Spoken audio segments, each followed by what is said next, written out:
Χαίρετε!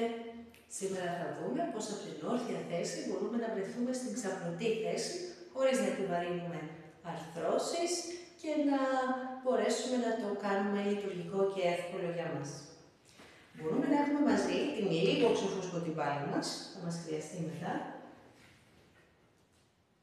και να έρθουμε σε μια θέση με παράλληλα τα πόδια, να φέρουμε την επίγνωση στα ισχύα μας και να λυγίσουμε και να τεντώσουμε 2-3 φορές. Εκπνέω, λυγίζω, εισπνέω, τεντώ.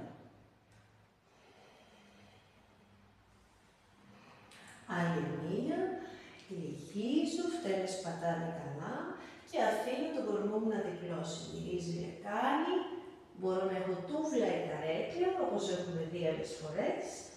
Και λίγες φορές λυγίζω ένα λάξ, τα γόνατα.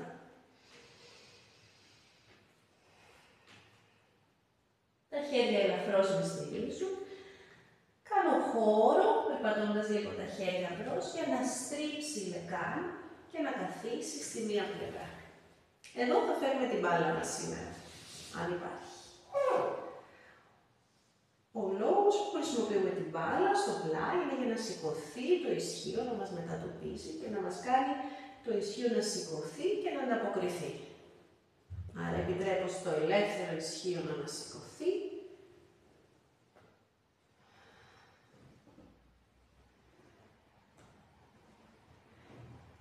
Αν βγάλουμε την μπάλα, μπορούμε να συνεχίσουμε φέρνοντας την έξω πλευρά του χεριού, από το μικρό δάχτυλο και την έξω πλευρά μέχρι τον αγκώνα, να γλιστρήσει, ενώ το ελεύθερο ισχύο να σηκώνεται.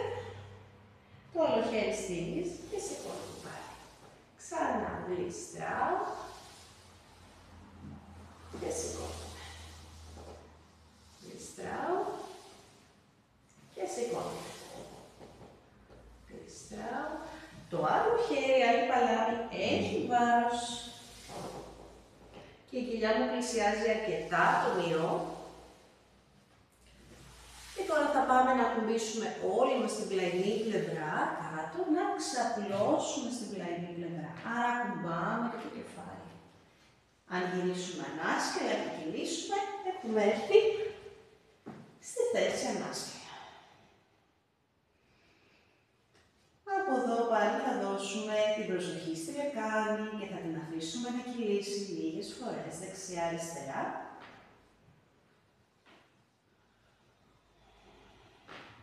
Αφήνουμε και τα πόδια να πέσουν λιγάκι δεξιά-αριστερά.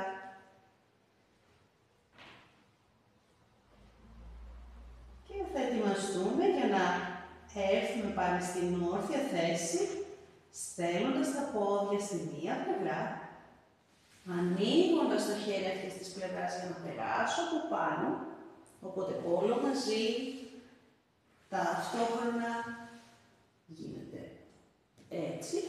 Πάμε ξανά, μέχρι να έρθει το άλλο μου χέρι στο πάτωμα, η λεκάνη μου να τραβήξει και να σηκωθώ. Πάταω το πόδι, τα δύο πέλματα και σηκώθηκα. Πάμε όλα από την άλλη πλευρά. Ίσχυα και πάνω, δίπλωμα από τα ισχύα. Χαλαρώνω το κεφάλι, δεξιά-αριστερά. Μεταφέρω το βάρος λίγο μπρος για να στρίψει η λεκάνη τώρα στην άλλη πλευρά.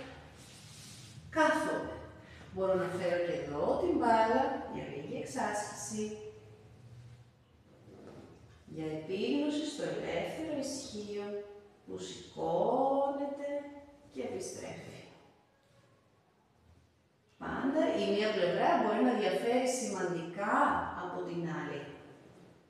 Και εμείς πάμε αφουγκραζόμενοι το σώμα μας κάθε φορά.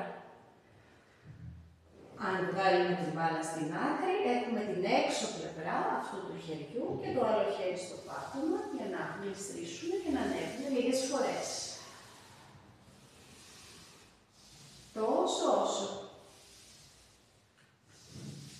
προσφέρουμε την πλαϊνή μας πλευρά στο έδαφος και φτάνουμε προς τα κάτω, χαλαρώνοντας το κεφάλι, μπορούμε να κυλήσουμε στην πλάτη μας. Πέρα δόθουμε τη λεκάνη. Πόδια ακολουθούν.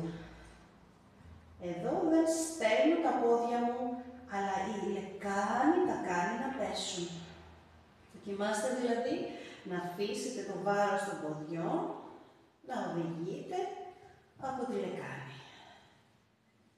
Και τώρα, ταυτόχρονα με το χέρι της πλευράς μου, που ανοίγει προς τα πάνω, προετοιμάζω την πλευρά μου να πάρει βάρος. Ξανά. Λίγες φορές. Το άλλο χέρι που θα με στηρίξει είναι κοντά στη κοιλιά μου, έτοιμο να πιάσει και να κουμπίσει το πάτωμα ή παλάμη. Και όλο μαζί για να σηκωθούμε, ισχύω.